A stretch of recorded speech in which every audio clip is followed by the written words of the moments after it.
Hello, how's it going, my fellow morons? Getting on here. I'm trying out well, it's not new. It's new to me because I haven't tried it yet. But trying out the live audio for Facebook. So I am doing a Facebook podcast, Facecast, whatever we want to call it. I don't care.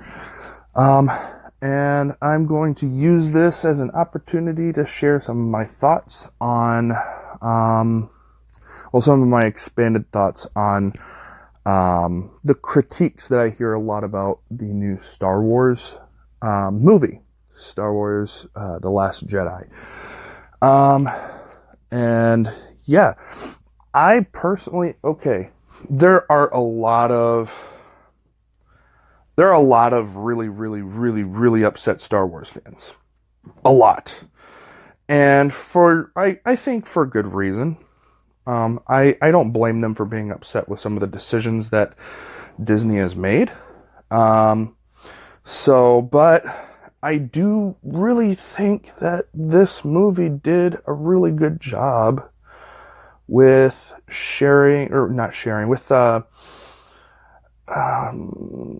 expanding on the new universe that Disney is creating, because with The Force Awakens, Disney revealed that this is going to be not non-canon. They're not going based on the canon that was written in the books and the comics and etc. The expanded universe, or the EU. So they're stepping away from that, which, you know what? That's their decision. They've done it with the Marvel universe, and they have been very successful. They have made quality movies with Marvel, and I have enjoyed them. They are not accurate to the comics, but there is room for artistic interpretation, I guess. But they with them gaining rights to these characters in these shows and movies, they are making their own universe at this point, and I'm kind of enjoying it. So let me just kind of dive right in. So letting you know ahead of time, if you have not seen the movie yet, turn this off, go see the movie. There are a lot of really good twists within the movie that you will really enjoy, and I don't want to ruin that for you or your experience, but if you really don't care, here we go. Okay, so let's start off with one of the biggest critiques that people have for this movie, which is the parents of Rey. There are a lot of people that are really upset with what Kylo told her. And what she has seemed to accept, that her parents sold her for drinking money, and that she was left there to rot. I have two thoughts on this. First one is, I'm okay with that. That is perfectly fine. Look at Anakin Skywalker. Look where he came from. This goes really, really, really well with the narrative of not only Disney, because, Disney's narrative is, if you wish upon a star, yada, yada, so on and so forth. You can do anything you want as long as you try really, really hard. That's awesome. But it also goes along with the Star Wars narrative that great power comes from small places. Yoda is probably the smallest character in Star Wars, and he was one of the most powerful Jedi Masters.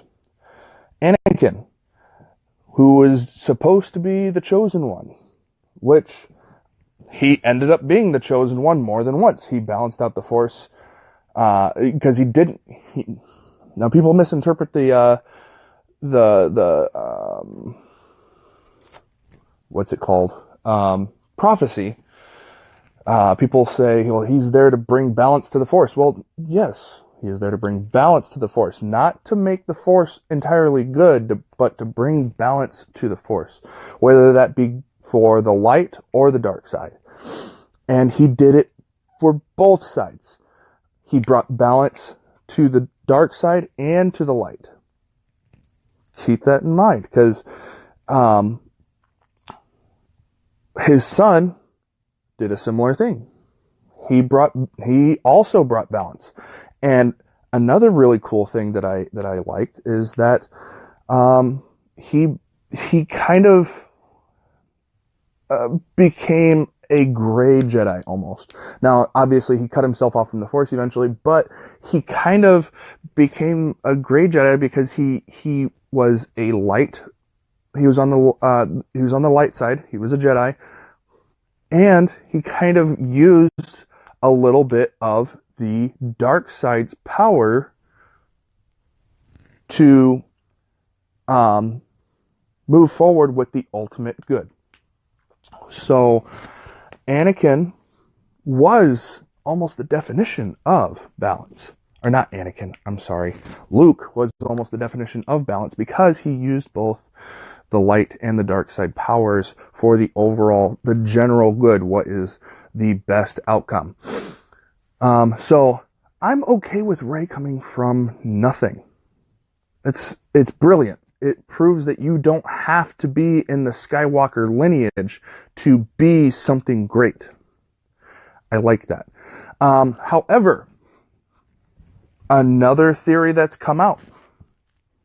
Anybody that plays Battlefront 2, I know very few people have played Battlefront 2 because of the issue with the loot boxes and all that.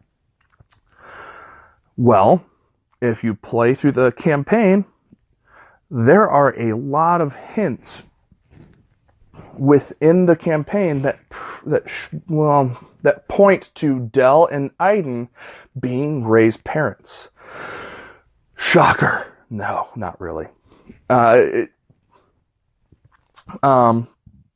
think it's actually brilliant what Disney is doing, because we are so focused on Rey right now, trying to figure out her lineage, that we have completely lost focus on Kylo.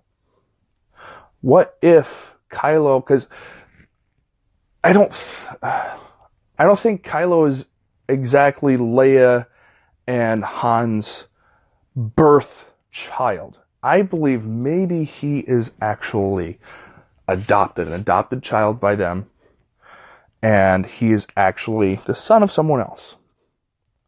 I may be wrong on that. I don't know. But that would be a bigger twist because they're having us be so focused on Rey that we have lost complete focus on Kylo, and that would be a huge plot twist if they decide to do that. And that's another thing that I absolutely loved about this movie, was that it is absolutely filled with plot twists. People feel like it's, that Disney is just trying to mess with our minds or, give you some gotcha moments, but from the very beginning, when the bombers are destroyed, I genuinely feel like anybody could die at this point. Obviously, Rey and Kylo, not so much. But since they killed off Han, and also since Carrie Fisher is dead in real life, it felt as though anybody could die. Poe could have died. Rose could have died. Finn could have died. Anybody could have died.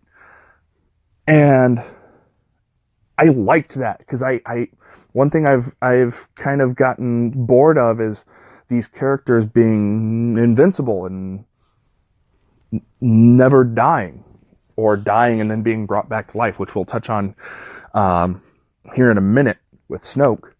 But that really bothers me some of the times, and I'm glad that they kind of gave that feeling. Now, some people may say they exploited Carrie Fisher's death by making it feel like she was going to die at any moment and keeping us on the edge of our seats. Well, that's entirely possible, but whatever. So, yeah, I like the fact that they threw in a lot of twists, and I like what they did with Luke, which is my next point. People are so confused. Why did Luke die? Why is Luke gone? Because Luke is the Obi-Wan of this trilogy. As soon as R2 played the video of Leia, to me, mentally, that immediately connects Obi-Wan and Luke. Luke is the new Obi-Wan, and Rey is the new Luke. And he does, I mean, it's not exactly the same, obviously, but he does virtually this, he has the same outline as Obi-Wan. He trains Rey just enough for her to move forward with her force powers. And he not exactly sacrifices himself at this point, because he was projecting himself. But when he goes out in front of Kylo's military and, gets virtually blown to smithereens and then faces off with Kylo, he's not really doing it for himself. He is doing that because he wants Rey to get the rest of the resistance out of there and ready, because they have the resources, apparently, according to Leia, they have the resources to rebuild the rebellion. So, and that's exactly what he did in the original trilogy. And the next obvious step for any powerful Jedi Master is to ascend into a higher state of being, which is a Force ghost, leaving your physical body and becoming an entirely spiritual entity. And that is the next logical step. They no longer have use for Luke at this point. They now have Rey. Rey is way more powerful than Luke is at this point. If you think about the powers that she has right now and how fast she is learning them, and I'll get back to that as well, she's going to outpower Luke very quickly, if she hasn't already. So I believe that this was the perfect ending for Luke. I feel like they have done a very good job for Luke, and that they gave him the perfect ending with the way he gave himself up to the Force. And this kind of brings me to my next point, that they're explaining that the Force is cyclical. It's constantly doing what is necessary to create balance within itself. And since if you're going to explain this in human terms, if we as humans, history repeats itself. So we're going to keep doing the same thing over and over again over a long period of time. And these movies are literally just echoing the original trilogy. And I believe they're doing this for two reasons. First reason is, it was successful the first time, why change it? If it's successful, if it's not broken, keep using it, or whatever you want to use it, or whatever term you want to use. If it's not broke, don't fix it. There we go. But it's cyclical because both sides are looking to overpower one another. So the dark side is trying to overpower the light, and the light trying to overpower the other. And when one overtakes the other one then rises to greater power to overtake the other, back and forth. It's this cycle of the light side and the dark side becoming more powerful than the other. And I believe that this movie is meant to represent that cycle of power change, that cycle of good versus evil, them chasing one another, but also being in complete balance to one another. So I feel like that's actually a very good narrative, and that's why Luke's story echoes Obi-Wan's story so well, and that's why I feel like Luke's story was dead on. Anyways, moving forward. I feel like we are seeing the raw power of the Force at work. People are really upset that Rey is procuring all these different powers really, really quickly and with very little training. And I'm okay with that because I feel like Kylo has become so powerful that the Force is trying to force balance at this point. So the Force is granting this access to knowledge and power with very minimal training, if any training at all. I mean, she's kind of getting some hints as to, when she learned how to do mind tricks. Well, she learned it from Kylo when he was meddling around in her mind, so she figured it out. But she just happens to stumble into the right places and at the right time. That's the Force at work, moving her and making her be where she's needed when she's needed it at that point. But that's also affecting Leia as well, because we see that she uses the Force in this movie. This is the first time that I recall her ever using the Force. She's never had to before. And I believe she's only using the Force at this point to move forward the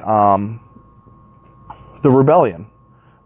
She needed to live at that point to help the rebellion move forward with its overall plan, because she believes that we have the resources needed to expand the rebellion, or to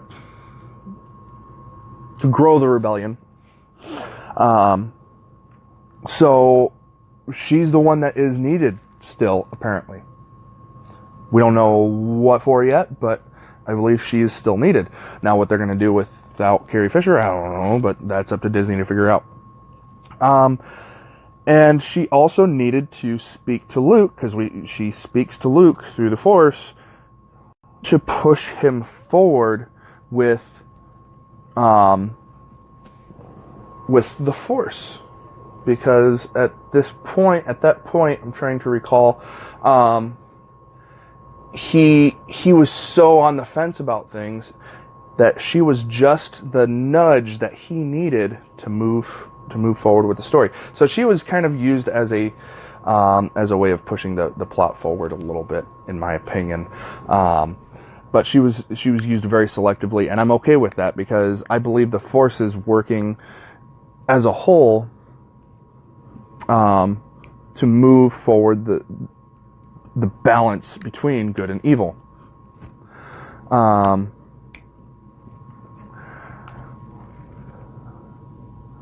This is an audio live, in case you haven't noticed.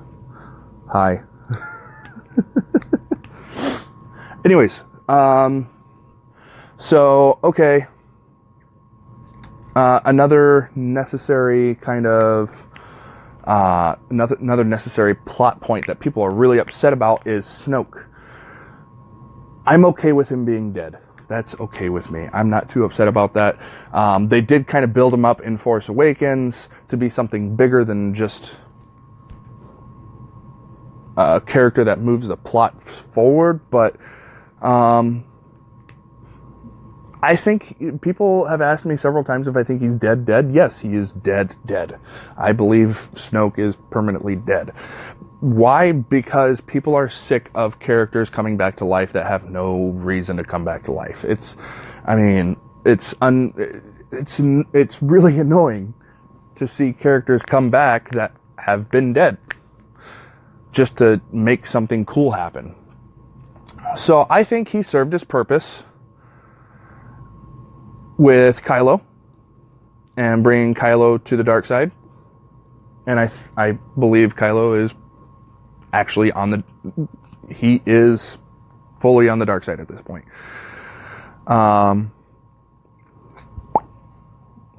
But the only reason why I think they would bring him back is if he is Darth Plagueis.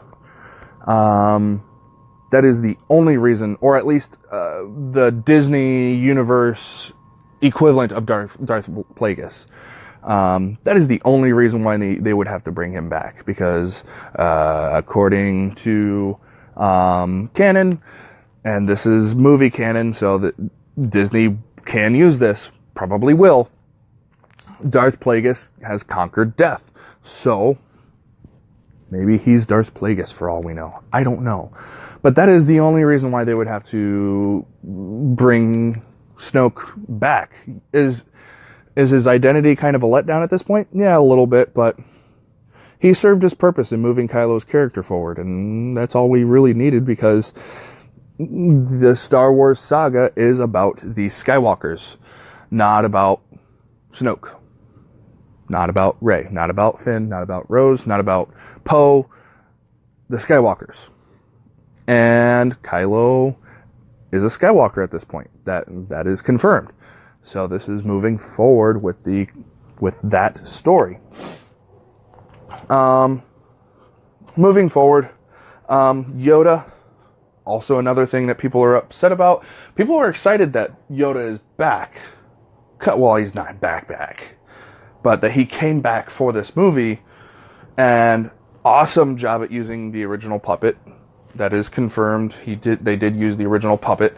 I thought it was CG initially, but I found out that they actually did use yes, awesome. Good job, Disney.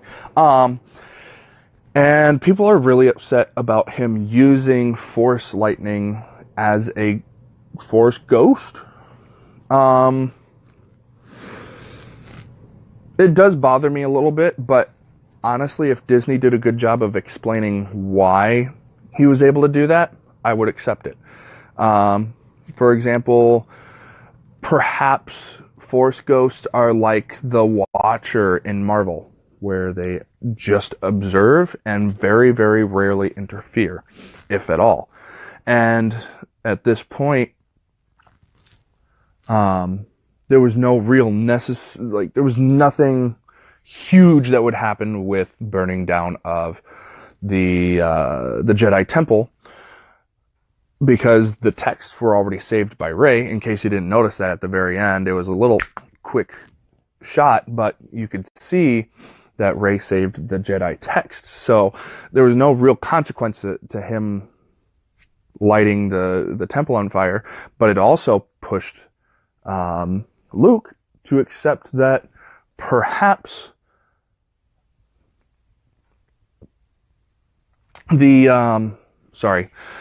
perhaps the Jedi weren't perfect, and that he was onto something with developing something more than what the Jedi completely believed in. And I think it also pushed him to do what he needed to do to save everyone, to save the rebellion. So I don't know. I think they've kind of reached a point that they need a little bit more explaining to really validate that. If they went in that direction, I'd be okay with it. But if not, it's one thing that they did wrong. Let me see here. The Finn and Rose storyline. I believe it if you really dig into it, it kind of harkens back to a deeper story that's within the extended universe. And that is that both sides, the light and the dark sides, have one common evil within them. And that is the pursuit of more power. Now, they obviously kind of replace that with money, power, money go hand in hand at that point, but that both want to overpower the other to have their own political power reign supreme over the entire galaxy. So like the light is so good that they sacrifice their humane qualities to just focus on only being good. So they get rid of love, connection, like emotional connections. I mean, emotions in general. So not just emotional connections to other beings, but completely eliminating emotions as well. So they get rid of those particular qualities to pursue the absolute good. And then the dark side wants to do anything to make themselves all powerful, and in doing so, killing anyone or anything in their way. And so it's this complete pursuit of power that have negative aspects to them. And I believe that this particular narrative that they're pushing here shows that both sides have a common, I guess, dark side to them. I don't know. They both have consequences to them. And that power or money at this point are those negative consequences. And I believe, it also makes a big reference to our society in real life as well. So I believe they're making a reference to Americans. We not only use our weapons in our wars, but also sell them to countries that aid the enemies. It also, within this narrative, points out the 1% versus the 99%, the rich versus the poor. And I don't know if they're intentionally doing that. I don't know if that's unintentional, but it's an interesting thought, to be quite honest. So overall, I feel like Disney's doing a pretty good job with what they're doing. They openly squashed the extended universe. I mean, they didn't hide that at all. They aren't hiding that. This is an obvious reminder that we need to accept the fact that the extended universe that we've been getting to know over the past couple of decades is gone. And they did this with Marvel. And honestly, I'm a big Marvel fan. I read comics as well. And I'm okay with it because there is possibility for, Marvel has opened up the possibility for other universes to exist. And I think Disney is doing a pretty good job with what they're doing in making a really solid trilogy here. And I honestly think if we can remove the old extended universe that's been stuck in our minds for the past God knows how long, and we can just watch this trilogy independent from all of that and just enjoy the movies by themselves at this point.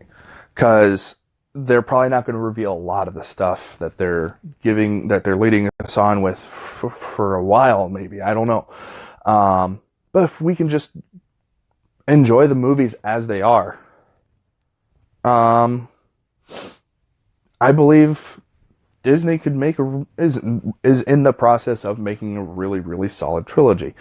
Are they perfect? No, there isn't a perfect movie. I'm sure you can go through any movie and find flaws within it. That's going to happen no matter what. But I feel like Disney's doing a very good job here. And we should definitely, as Star Wars nerds, Star Wars geeks, nerds and geeks in general, give them a fighting chance. I think that they could also do something really, really good, really, really amazing here, just like they've been doing with the Marvel movies. So, are they perfect? No, but they're doing a great job.